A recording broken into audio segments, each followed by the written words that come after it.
busy and productive week here at the farmhouse. This week, our projects have included a piano, tiles, heights, hornets, and a garden vine. Let me show you what we've been up to. So when we bought the house, it came with a piano, and it's just been sitting in the front entry hall for the last 11 months. Nobody in our family plays, and I knew that I wanted to give it away on Facebook Marketplace, but I had honestly just been putting it off because we've been really busy, and I figured it was probably going to take months to get rid of it because, let's face it, it is not easy to get rid of a piano, even when you're giving it away for free. But this is the week that I am finally going to do it, so it's going on Facebook Marketplace first thing this morning. So last night when I was on Facebook Marketplace looking for sofas, which is pretty much an everyday activity right now, I came across this lot of outdoor tiles, and these are the exact tile that we have on the terrace of the Jeet. So these had been taken up from somebody's terrace, and they were selling the lot of about 100 of them for 30 euros. So at that price, my husband and I decided to go pick them up and to just keep them on hand in the barn so that if we ever have like broken or damaged tiles, that we will have a way to replace them without having to redo the entire terrace floor. So I think that was a pretty exciting find. And here are those tiles in place on the side terrace. So it'll be really nice to have the peace of mind of knowing that we have backups. Early this week, my husband noticed that we had hornets going into our compost bin. Since this is located next to our kitchen door, this definitely was not an ideal situation. Now, thankfully, these at least were not murder hornets. To remedy the problem, he whipped up a simple homemade wasp trap. Since the hornets seemed to be interested in the fruit in our compost bin, he scooped up some of that fruit and stuck it inside an old storage bin that had gotten damaged during our move. Then he cut a hole in the side and inserted a funnel. Now the hornets are going in through the funnel, and once they're inside, they're trapped. This is working really, really well, and it's keeping us from having to spray anything or do anything dangerous. Alright, I have decided that this is the week to finally start working on all of the invasives in the hedgerows on either side of the Jeep driveway. Let me show you what we're dealing with. And spoiler alert, I've already started. This pile here in front of us is some blackberry vines that I've started to pull. Okay, so I have shown you guys this area before. Now, right now, it is just an kind of a total mess of different types of weeds, invasives. There's blackberries, stinging nettle, English ivy, all the major players. So if you look closely, these are bushes that could be cleaned up and shaped up and would look a lot nicer. And if you look even more closely, there are actually quite a few ferns tucked in among all the weeds. So I think my plan of action for this week is I'm going to start by taking out as many of the blackberry canes as I can. So I've started cutting them out, the ones that are closest to me, the ones that I can get to. And once I've done that, so I'll show you down here, for example. So here's an area with blackberries. And there is a little bit of fruit. And just so nobody thinks I'm crazy, this is actually not a very productive part of the blackberries in our yard. We have a couple areas that are in full sun and they are just absolutely covered with blackberries. So I'm going to try to remove them completely from this area. And I have been cutting back all of the, really mostly all of the old canes. So the stuff like this, the dark purple, that is no longer capable of producing fruit. I've been cutting that back. And that's actually making it more accessible for me to come in here and get the fruit that is on here so that we're not wasting any of the fruit that's grown this year. Alright, so once I have finished cutting out the vines that are closest to me, the next thing that I'm going to have to do is come in and deal with some of the stinging nettle. Now, this right here, I've shown you before, is stinging nettle. And if you touch it, it does actually have a stinging action that lasts for quite a bit, actually, quite a while. I've seen online people say it lasts for about an hour. Not been my experience, it lasts a lot longer. So, there is the stinging nettle that is short to the ground, but there's also pieces that are growing. I don't know if you can see these all through here. This is all stinging nettle that has grown in with the blackberries. And there are places where it is standing probably 12 feet tall. So it's quite a challenge to cut out some of the blackberries without getting stung in the process. So the next step for me is to put on some gloves. Fortunately, stinging nettle is pretty shallowly rooted, or at least it's easy to pull. So I'm gonna get in here and pull out all of this nettle that is in my way so that I can kind of walk further back into this berm and go after the next round of blackberries. So in addition to that, this week I will have to deal with hay. All of these tall grasses that are mixed and mingled through here, hay.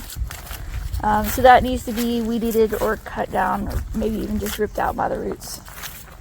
And what else do we have? So definitely trying to uncover any of the ferns because I don't want those choked out by anything. So I think once we get the blackberries and the stinging nettle out, that a lot of that will be more like where it needs to be with not being choked. And a third problem, I think that's the third problem. If you look further back on the berm, it is completely covered with my nemesis English ivy. So I am not sure what my plan of action will be with that yet. We'll see how much sunlight is penetrating the area once I get all these other invasives out. If I think there's enough sun, I may spray it with vinegar and kill it that way. It's possible I'll pull it by hand. I may even decide to wait until the fall when we're out of the fire risk part of the year and just burn it out with my weed torch, because anything I did with that last year worked really, really well. I haven't seen that coming back. So anyway, we're gonna see what kind of progress I can make on this week.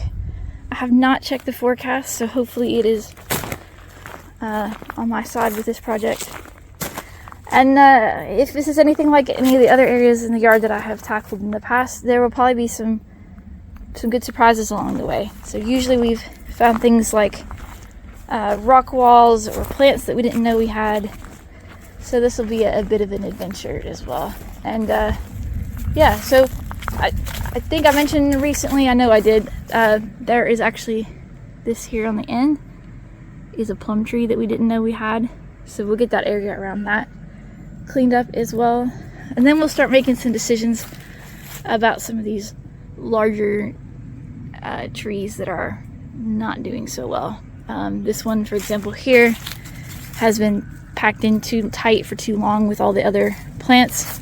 So it has not been getting the air it needs and has large sections that have died off. So we'll start making some decisions about that as well. And you can see, I haven't really shown this so much before, but there are actually several large palm trees on the other side of this berm. And they do have some English ivy growing around them. So we'll be addressing that as well.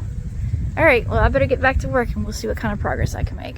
So it's day 2 working on removing the invasives from the berm, and this is just some of the weeds that I have pulled out. We have already taken a load to the dishettery, and while there's still more to come, we have made good progress. So let me show you. So look, I can actually stand on the berm now, and that would not have been possible 2 days ago at all. So I feel like I'm making good progress. I've uncovered a lot of ferns that were just completely hidden before, which is exciting. So I think the next step will be to ask my husband if he will come out with our bush hog and work on this back side of the berm so that I can get in closer and be able to pull out more of the blackberries.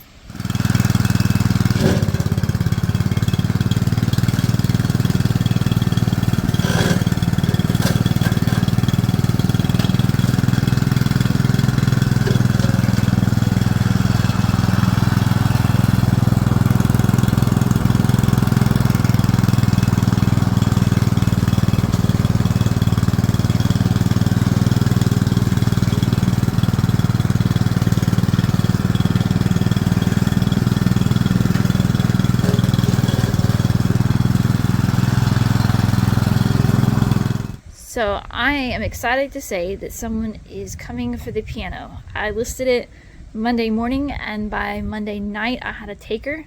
I truly thought that was going to take months, so really excited. As long as they show up, that'll be great.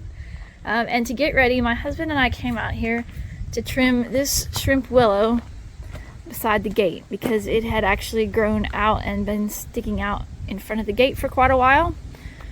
So we've got that trimmed up, and now that's no longer an issue. Now, while we were working on that, I happened to mention to my husband that at some point I wanted to pull a ladder out and remove a few sprigs of ivy that had grown back on the gate since we cleared all the ivy off last winter. Now, he was apparently eager to get this job done because he immediately went and got the ladder.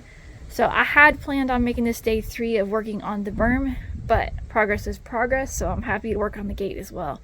So we're going to get to work on that.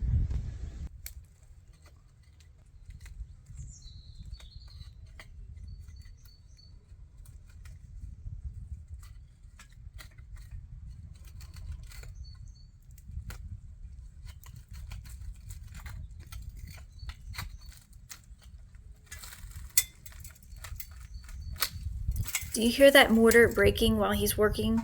That's why you don't want to let ivy grow on any sort of structure. It gets into the mortar, it breaks it apart, and before you know it, you've got structural issues.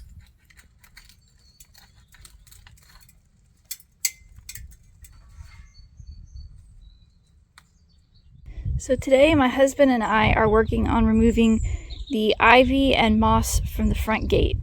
So last year, early on, we went ahead and removed all of the ivy, and we've only had a few sprigs that came back, so that's great. We did, I guess, a good job last year with that. And at the time, I couldn't decide if I wanted to leave the moss on the front gate or not. I mean, it does add a bit of aged look, which is nice.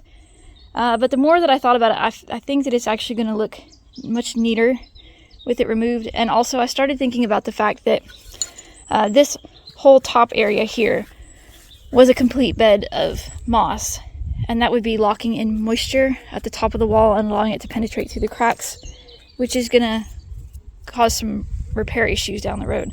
So I've already started removing it. You can see I have a whole pile here, and I'm going to go ahead and remove the rest of the moss from the top, as well as, let me climb down a bit and show you, as well as here you can see on the higher portions of the wall we have quite a bit of moss.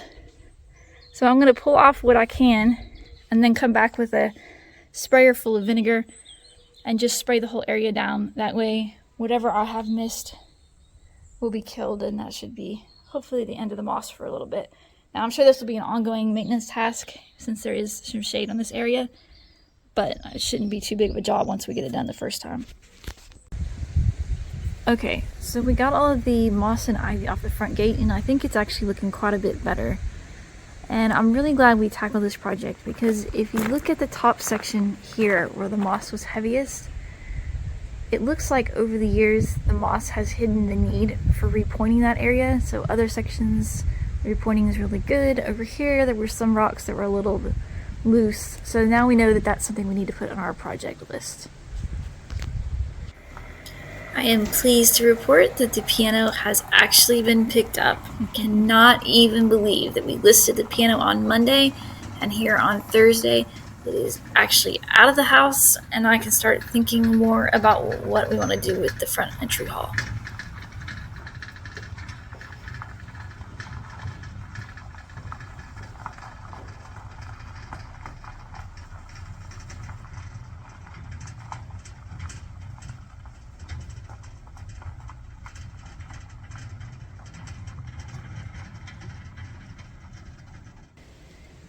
Did you see the video when I cleared all of the invasives off of this hillside? It was not long ago at all that you could not see this rock wall that leads up to the second tier of the garden.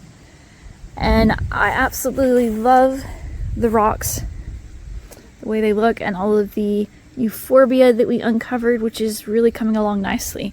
But I haven't shown you this area since I first revealed it, so I thought I would show you what I have been doing since then. So, every week when I go to Vide Garnier's, which is basically like a yard sale, I have been picking up succulents and tucking them into the cracks. And I'm trying to find as many types as I can, just to add a lot of color and texture and variations. But my goal is to completely fill all the rock crevices, because succulents are really, really great for just absolutely crowding in every bit of space that you give them. So I think once they fill in, there won't be these areas with like exposed dirt between the rocks. So there shouldn't be much room for weeds to get in. So already I feel like it has made a big difference. Let me show you over here. So here are some of the other varieties. So yeah, it's been a really fun project. So every week I come home with maybe 2 or 3 pots of succulents just to start filling in the space. And I have not even shown you the best part yet. Let me jump up to the top tier. Okay, so when you're up here on the top tier, I have pulled back all of the grass for maybe the first, let's say 3 feet or so, all the way around the edge. And I have been filling that in with succulents as well. And you can see the euphorbia, which was really being crowded out before I did all this removal and was just limp and kind of not the right color, now has really sprung to life and it looks great. So there's that, but also bigger patches of succulents that I've been putting in and just all sorts of different types. So I'm really excited about how this area is coming along, and I would say currently this is my favorite part of the garden. So we'll see over time if that remains the case. Let me show you here on the other side. So something that I always had in my garden in Tennessee was sedum stone crop, and I was lucky enough to find some of that when we were out vidgreniering as well. So, and this is actually probably more stone crop than I had in the past, so it should really do a nice job of filling in this whole area. And then here are those willow trees that were almost completely hidden before. So I feel like this has been a pretty big transformation and gets me really excited to think about what's gonna happen with the rest of the garden. Okay, so we just solved a mystery and I'm pretty excited. So every time we have been up here around the rock wall that I just showed you, we were hearing something falling, but we weren't sure where. And we just realized that it was this tree here. Let me show you. It's pretty big. This is up in the second tier of the Jeet garden. Huge tree. And I have not really gotten around to IDing too many of the trees yet, so I hadn't given it a whole lot of thought. But my husband realized just a minute ago that it was that tree that was actually dropping stuff, and look what it's dropping. So little tiny pears. Now these are really undersized, so it'll be interesting to see as the season progresses if there are actually large pears that fall from the tree. It may be that this is all it's going to produce is these little ones, and it's another fruit tree that we did not know we had on the property. And it makes me realize I have something else to show you. So earlier this year, I showed you our one and only apple tree in the orchard that was unfortunately very damaged during that crazy storm with the 100-mile-an-hour winds this year. And earlier in the season, it had teeny tiny little apples, and I didn't know if they were going to stay that size, if it was a tree that wasn't really very productive anymore. But since then, the apples have been growing and they're starting to get their blush. So I think that we're actually going to have a decent crop of apples off this tree, because when I look up there, there are quite a few. Now we've had some free falls that are falling on the ground. Some of them are damaged, but there have been quite a few that we have been able to bring in and eat, and they're really tasty. So it's really been fun getting to know our yard and discovering what we have growing. And just to give you an idea of scale, that big tree in the background is the pear tree that I showed you. So it actually towers over the house. How old does a tree have to be, a pear tree, to have that sort of size? So the other morning while we were eating breakfast on the terrace, I looked over and happened to notice that this wall, which sits next to the circular driveway in the courtyard, had started to bulge outward in a section. So my husband came out here and took apart the area with the bulge. This is just this dry stack wall, and then he has put it back together. So I think it was good that we happened to notice it when we did, because it kept it from being a much bigger project. And I think he did a great job. You really can't even tell that it's been repaired. Okay, so I managed to get in 2 days of work on clearing the berm before I got pulled away with other projects. So this will be a project that continues next week, but I feel like I've made significant progress this week, and I'm excited to show you. All right, and just in case anyone is not clear on where this area is that I'm working, for some perspective, here is the side of the jeet,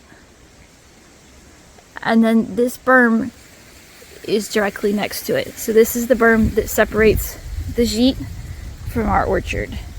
Okay, so if you look here, you can see that I've actually managed to unearth a good portion of the berm, and you can see now something that really was not evident before, that there was at some point an actual hedge here. And so once I get further into this, I will definitely be shaping that so that it has a nicer appearance. And you can see, while there's definitely a lot of bare earth that I'm going to have to figure out what's going back there so that we don't just have it covered with weeds again, there are also quite a few ferns, really big mature ferns. And I'm very excited about that because they look great, but they're also going to do a really good job of crowding out other weeds if I just stay on top of this project. Okay, but I think probably the most exciting thing is how much I have cleared from the top. So when I started this week, I couldn't even get up onto the berm, and now I have removed most of the blackberry canes, and what I have left is, I always leave the stubs after I cut all the brambles so that I will know where I need to go back and dig up the roots for the blackberries, because if I just cut the canes, they're going to come back again. If I dig up the roots, which is definitely time consuming but worth it, then I won't hopefully have these coming back up again. Okay, and so now that those brambles are gone, take a look at this. I mean, big palm trees. And I feel like you couldn't even see them from this side before. You really had to look very hard to find them. And I'll show you when we get to the other side of the berm just how big they are. But yeah, if you just continue down here, you can see I have cleared a pretty good distance down the berm. I haven't touched this last bit here on the end, but I did actually go ahead and start pulling out ivy. I have been pulling it out by its roots, and my plan is to then go back either this fall or this winter with my weed torch and also do a burnout, like a controlled burn of this area, so that any ivy that I have missed will hopefully be taken care of so we don't have it coming back. Okay, so let me flip around here to the orchard side and show you the progress we've made over there. Okay, so admittedly I have done quite a bit less work on this side. I had my husband come in, as you saw, and bush hog along the edges because there was probably, I don't know, a good 3 or 4 feet of really just hay that hadn't been cut in a long time. So I had him deal with that so that I could now get in and deal with all these blackberries. Because here's the crazy thing, we are standing on the other side of that hedge that I showed you. I mean, can you even see it? It's there, but it's behind all these blackberries. So, let's see if you can spot it. So it's almost completely hidden on this side. So if I can get the rest of these brambles out of here, then I think we'll actually have something resembling a hedge that we can trim up and have looking nice. And then here are those palm trees. I mean, they are huge, but you weren't even able to see them really from the jeet side. So still need to come in and pull all of the ivy off them and all of the ivy on this side of the berm. But it's already a lot more opened up than it was. So I think really for only getting 2 days in this week, we've made a good start. And I'm excited to get back to it next week.